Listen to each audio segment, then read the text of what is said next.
بچپن سے حضور صلی اللہ علیہ وسلم کی انوکھی شان۔ ایک مرتبہ جب نبی کریم صلی اللہ علیہ وسلم 7 سال کے ہو چکے تھے تو آپ کی آنکھیں دکھنے کو آ گئیں۔ مکہ میں آنکھوں کا علاج کرایا گیا لیکن افاقہ نہ ہوا۔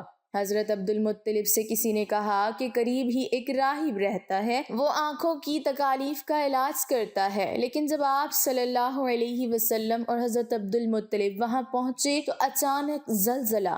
بسم اللہ الرحمن الرحیم۔ ناظرین، کہا جاتا ہے کہ حضرت عبد المطلب کے لیے کعبہ کے سائے میں ایک قالین بچھایا جاتا تھا، وہ اس پر بیٹھا کرتے تھے۔ ان کا احترام اس قدر تھا کہ کوئی اور اس قالین پر بیٹھتا نہیں تھا، چنانچہ ان کے بیٹے اور قریش کے سردار اس قالین کے چاروں طرف بیٹھتے تھے، لیکن رسول اللہ صلی اللہ علیہ وسلم وہاں تشریف لاتے تو سیدھے اس قالین پر جا بیٹھتے۔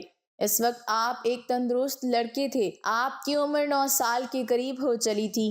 آپ کے چچا عبد المطلب کے ادب کی وجہ سے آپ کو اس قالین سے ہٹانا چاہتے تو عبد المطلب کہتے، میرے بیٹے کو چھوڑ دو، اللہ کی قسم یہ بہت شان والا ہے۔ پھر وہ آپ کو محبت سے اس فرش پر بٹھاتے، آپ کی کمر پر شفقت سے ہاتھ پھیرتے، آپ کی باتیں سن سن کر حد درجے خوش ہوتے رہتے۔ کبھی وہ دوسروں سے کہتے، میرے بیٹے کو یہیں بیٹھنے دو، اسے خود بھی احساس ہے کہ اس کی بڑی شان ہے اور میری آرزو ہے یہ اتنا بلند رتبہ پائے جو کسی عرب کو اس سے پہلے حاصل نہ ہوا ہو اور نہ بعد میں کسی کو حاصل ہو سکے۔ ایک بار انہوں نے یہ الفاظ کہے، میرے بیٹے کو چھوڑ دو، اس کے مزاج میں طبعی طور پر بلندی ہے، اس کی شان نرالی ہوگی۔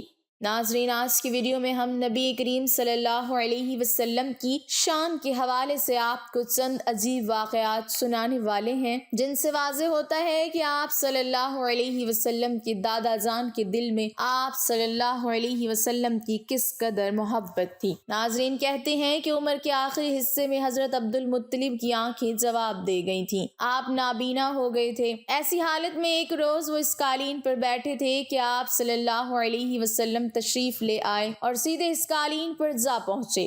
ایک شخص نے آپ کو قالین سے کھینچ لیا، اس پر آپ رونے لگے۔ آپ کے رونے کی آواز سن کر حضرت عبد المطلب بے چین ہوئے اور بولے، میرا بیٹا کیوں رو رہا ہے؟ اس شخص نے بتایا، آپ کی قالین پر بیٹھنا چاہتا ہے، ہم نے اسے قالین سے اتار دیا ہے۔ یہ سن کر حضرت عبد المطلب نے کہا، میرے بیٹے کو قالین پر ہی بٹھا دو، یہ اپنا رتبہ پہچانتا ہے، میری دعا ہے کہ یہ اس رتبے کو پہنچے جو اس سے پہلے کسی عرب کو نہ ملا ہو، اس کے بعد کسی کو نہ ملے۔ اس کے بعد پھر کسی نے آپ کو قالین پر بیٹھنے سے نہیں روکا۔ روایات میں آتا ہے کہ ایک روز بنو مدلج کے کچھ لوگ حضرت عبد المطلب سے ملنے کے لیے آئے۔ ان کے پاس اس وقت آپ صلی اللہ علیہ وسلم بھی تشریف فرما تھے۔ بنو مدلج کے لوگوں نے آپ کو دیکھا، یہ لوگ قیافہ شناس تھے، یعنی آدمی کا چہرہ دیکھ کر اس کے مستقبل کے بارے میں اندازے بیان کرتے تھے۔ انہوں نے حضرت عبد المطلب سے کہا، اس بچے کی حفاظت کریں، اس لیے کہ مقام ابراہیم پر جو حضرت ابراہیم علیہ السلام کے قدم کا نشان ہے، اس بچے کے پاؤں کا نشان بالکل اس نشان سے ملتا جلتا ہے۔ اس قدر مشابہت ہم نے کسی اور کے پاؤں کے نشان میں نہیں دیکھی۔ ہمارا خیال ہے یہ بچہ نرالی شان کا مالک ہوگا، اس لیے اس کی حفاظت کریں۔ ناظرین، یاد رہے کہ مقام ابراہیم خانہ کعبہ میں وہ پتھر ہے جس پر حضرت ابراہیم علیہ السلام کعبہ کی تعمیر کے وقت کھڑے ہوئے تھے۔ معجزے کے طور پر اس پتھر پر حضرت ابراہیم علیہ السلام کے پیروں کے نشان پڑ گئے تھے۔ لوگ اس پتھر کی زیارت کرتے ہیں، یہی مقام ابراہیم ہے۔ چونکہ آپ حضرت ابراہیم علیہ السلام کی نسل سے ہیں، اس لیے ان کے پاؤں کی مشابہت آپ میں ہونا قدرتی بات تھی۔ ناظرین، کہتے ہیں ایک روز حضرت عبد المطلب میں حجر اسود کے پاس بیٹھے ہوئے تھے، ایسے میں ان کے پاس نجران کے عیسائی آ گئے۔ ان میں ایک پادری بھی تھا۔ اس پادری نے حضرت عبد المطلب سے کہا، ہماری کتابوں میں ایک ایسے نبی کی علامات ہیں جو اسماعیل علیہ السلام کی اولاد میں ہونا باقی ہے، یہ شہر اس کی جائے پیدائش ہوگا، اس کی یہ نشانیاں ہوں گی۔ ابھی یہ بات ہو رہی تھی کہ کوئی شخص آپ کو لے کر وہاں آ پہنچا۔ پادری کی نظر جو ہی آپ پر پڑی وہ چونک اٹھا، آپ کی آنکھوں، کمر اور پیروں کو دیکھ کر وہ چلا اٹھا، وہ نبی یہی ہیں، یہ تمہارے کیا لگتے ہیں؟ حضرت عبد المطلب بولے، یہ میرے بیٹے ہیں۔ اس پر وہ پادری بولا، اوہ، تب یہ وہ نہیں، اس لیے کہ ہماری کتابوں میں لکھا ہے کہ اس کے والد کا انتقال اس کی پیدائش سے پہلے ہو جائے گا۔ یہ سن کر حضرت عبد المطلب بولے، یہ دراصل میرا پوتا ہے۔ اس کے باپ کا انتقال اس وقت ہو گیا تھا جب یہ پیدا بھی نہیں ہوا تھا۔ اس پر پادری بولا، ہاں یہ بات ہوئی نا، آپ اس کی پوری طرح حفاظت کریں۔ ناظرین، کہا جاتا ہے کہ حضرت عبد المطلب کی آپ سے محبت کا یہ عالم تھا کہ کھانا کھانے بیٹھتے تو کہتے، میرے بیٹے کو لے آؤ۔ آپ تشریف لاتے تو حضرت عبد المطلب آپ کو اپنے پاس بٹھاتے، آپ کو اپنے ساتھ کھلاتے۔ بہت زیادہ عمر والے ایک صحابی حیزہ بن معاویہ رضی اللہ تعالیٰ عنہ کہتے ہیں، میں ایک مرتبہ اسلام سے پہلے جاہلیت کے زمانے میں حج کے لیے مکہ معظمہ گیا۔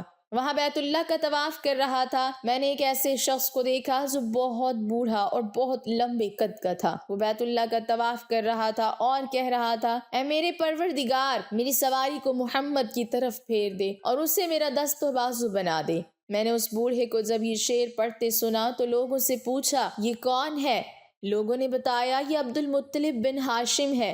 انہوں نے اپنے پوتے کو اپنے ایک اونٹ کی تلاش میں بھیجا ہے۔ وہ اونٹ گم ہو گیا ہے اور وہ پوتا ایسا ہے، جب بھی کسی گمشدہ چیز کی تلاش میں اسے بھیجا جاتا ہے تو وہ چیز لے کر ہی آتا ہے۔ پوتے سے پہلے یہ اپنے بیٹوں کو اس اونٹ کی تلاش میں بھیج چکے ہیں، لیکن وہ ناکام لوٹ آئے ہیں۔ اب چونکہ پوتے کو گئے ہوئے دیر ہو گئی ہے، اس لیے پریشان ہے اور دعا مانگ رہے ہیں۔ تھوڑی ہی دیر گزری تھی کہ میں نے دیکھا کہ آپ صلی اللہ علیہ وسلم اونٹ کو لیے تشریف لا رہے ہیں۔ حضرت عبد المطلب نے آپ کو دیکھ کر کہا، میرے بیٹے، میں تمہارے لیے اس قدر فکر مند ہو گیا تھا کہ شاید اس کا اثر کبھی میرے دل سے نہ جائے۔ ناظرین، آپ کو بتاتے چلیں کہ حضرت عبد المطلب کی بیوی کا نام رقیقہ بنت ابو سیفی تھا۔ وہ کہتی ہے، قریش کئی سال سے سخت قحط سالی کا شکار تھے، بارشیں بالکل بند تھیں، سب لوگ پریشان تھے۔ اسی زمانے میں نے ایک خواب دیکھا۔ کوئی شخص خواب میں کہہ رہا تھا، اے قریش کے لوگو، تم میں سے ایک نبی ظاہر ہونے والا ہے، اس کے ظہور کا وقت آ گیا ہے، اس کے ذریعے تمہیں زندگی ملے گی، یعنی خوب بارشیں ہوں گی، سرسبزی اور شادابی ہوگی۔ تو اپنے لوگوں میں سے ایک ایسا شخص تلاش کرو جو لمبے قد کا ہو، گورے رنگ کا ہو، اس کی پلکیں گھنی ہو، بھویں اور ابرو ملے ہوئے ہوں۔ وہ شخص اپنی تمام اولاد کے ساتھ نکلے اور تم میں سے ہر خاندان کا ایک آدمی نکلے، سب پاک صاف ہوں اور خوشبو لگائیں۔ وہ ہجر اسود کو بوسہ دیں، پھر سب جبل ابو قیس پر چڑھ جائیں۔ پھر وہ شخص جس کا حلیہ بتایا گیا ہے آگے بڑھے اور بارش کی دعا مانگی اور تم سب آمین کہو تو بارش ہو جائے گی۔ صبح ہوئی تو رقیقہ نے اپنا یہ خواب قریش سے بیان کیا۔ انہوں نے ان نشانیوں کو تلاش کیا تو سب کی سب نشانیاں انہیں عبد المطلب میں مل گئیں۔ چنانچہ سب ان کے پاس جمع ہوئے، ہر خاندان سے ایک ایک آدمی آیا، ان سب نے شرائط پوری کی اور اس کے بعد سب ابو قیس پہاڑ پر چڑھ گئے۔ ان میں نبی کریم صلی اللہ علیہ وسلم بھی تھے۔ آپ اس وقت نوعمر تھے۔ پھر حضرت عبد المطلب آگے بڑھے اور انہوں نے یوں دعا کی، اے اللہ، یہ سب تیرے غلام ہیں، تیرے غلاموں کی اولاد ہیں، تیری باندیاں ہیں اور تیری باندیوں کی اولاد ہیں۔ ہم پر جو برا وقت آ پڑا ہے تو دیکھ رہا ہے، ہم مسلسل قحط سالی کا شکار ہیں۔ اب اونٹ، گائے، گھوڑے، خچر اور گدھے سب کچھ ختم ہو چکے ہیں اور جانوروں پر بنائی ہے، اس لیے ہماری یہ خشک سالی ختم فرما دے، ہمیں زندگی اور سرسبزی اور شادابی عطا فرما دے۔ روایت میں آتا ہے کہ ابھی یہ دعا مانگ ہی رہے تھے کہ بارش شروع ہو گئی، وادیاں پانی سے بھر گئیں، لیکن اس بارش میں ایک بہت عجیب بات ہوئی، اور وہ عجیب بات یہ تھی کہ قریش کو یہ سیرابی ضرور حاصل ہوئی، مگر یہ بارش قبیلہ قیس اور قبیلہ مظہر کے قریبی بستیوں میں بالکل نہ ہوئی۔ اب لوگ بہت حیران ہوئے کہ یہ کیا بات ہوئی، ایک قبیلے پر بارش اور آس پاس کے سب قبیلے بارش سے محروم۔ تمام قبیلوں کے سردار جمع ہوئے، اس سلسلے میں بات چیت ہوئی۔ ایک سردار نے کہا، ہم زبردست قحط اور خشک سالی کا شکار ہیں، جبکہ قریش کو اللہ تعالیٰ نے بارش عطا کی ہے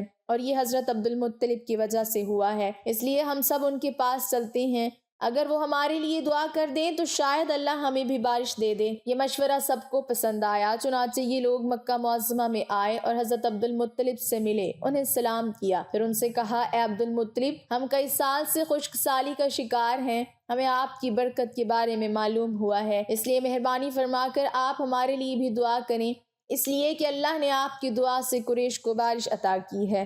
اس کی بات سن کر حضرت عبد المطلب نے کہا، اچھی بات ہے، میں کل میدان عرفات میں آپ لوگوں کے لیے بھی دعا کروں گا۔ دوسرے دن صبح سویرے حضرت عبد المطلب میدان عرفات کی طرف روانہ ہوئے۔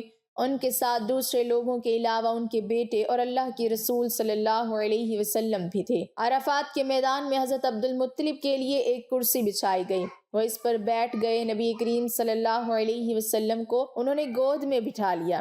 پھر انہوں نے ہاتھ اٹھا کر یوں دعا کی، اے اللہ، چمکنے والی بجلی کے پروردگار اور کھڑکنے والی گرج کے مالک، پالنے والوں کے پالنے والے اور مشکلات کو آسان کرنے والے، یہ قبیلہ کیس اور قبیلہ مظہر کے لوگ ہیں، یہ لوگ بہت پریشان ہیں، ان کی کمریں جھک گئی ہیں، یہ تجھ سے اپنی لاچاری اور بے کسی کی فریاد کرتے ہیں اور جان و مال کی بربادی کی شکایت کرتے ہیں، پس اے اللہ ان کے لیے خوب برسنے والے بادل بھیج دے اور آسمان سے ان کے لیے رحمت عطا فرما تاکہ ان کی زمینیں سرسبز ہو جائیں اور ان کی تکالیف دور ہو جائیں۔ کہتے ہیں کہ حضرت عبد المطلب ابھی یہ دعا کر ہی رہے تھے کہ ایک سیاہ بادل اٹھا، حضرت عبد المطلب کی طرف آیا اور اس کے بعد اس کا رخ قبیلہ کیس اور بنو مظہر کی بستیوں کی طرف ہو گیا۔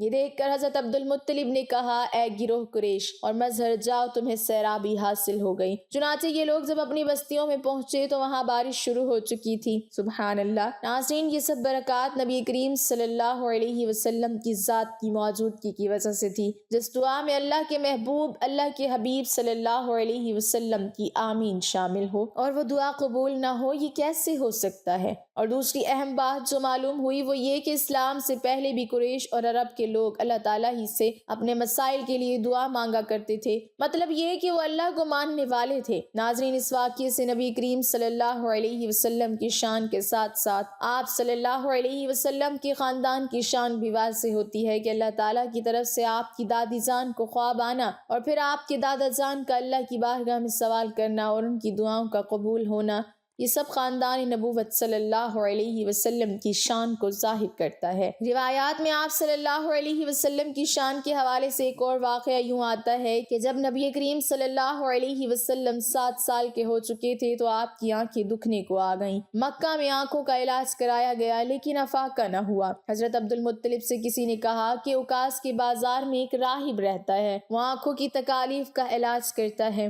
حضرت عبد المطلب آپ کو اس کے پاس لے گئے، اس کی عبادت گاہ کا دروازہ بند تھا، انہوں نے اسے آواز دی، راہب نے کوئی جواب نہ دیا۔ اچانک عبادت گاہ میں شدید زلزلہ آیا، راہب ڈر گیا کہ کہیں عبادت خانہ اس کے اوپر نہ گر پڑے، اس لیے ایک دم باہر نکل آیا۔ اب اس نے آپ کو دیکھا تو چونک اٹھا، اس نے کہا، اے عبد المطلب، یہ لڑکا اس امت کا نبی ہے، اگر میں باہر نہ نکل آتا تو یہ عبادت گاہ ضرور مجھ پر گر پڑتی، اس لڑکے کو فوراً واپس لے جاؤ اور اس کی حفاظت کرو، کہیں یہودیوں یا عیسائیوں میں سے کوئی اسے قتل نہ کر دے۔ پھر اس نے کہا، اور رہی بات ان کی آنکھوں کی، تو آنکھوں کی دعا تو خود ان کے پاس موجود ہے۔ حضرت عبد المطلب یہ سن کر حیران ہوئے اور بولے، ان کے اپنے پاس ہے؟ میں سمجھا نہیں۔ ہاں، ان کا لعاب دہن ان کی آنکھوں میں لگائیں، انہوں نے ایسا ہی کیا، آنکھیں فوراً ٹھیک ہو گئیں۔ اللہ پاک ہمیں دین کا پیروکار بنائے اور ہمیں نیکوکاروں میں شامل کرے، آمین۔ ناظرین، کمنٹ باکس میں اللہ تعالیٰ کے 99 ناموں میں سے ایک نام ضرور ٹائپ کریں۔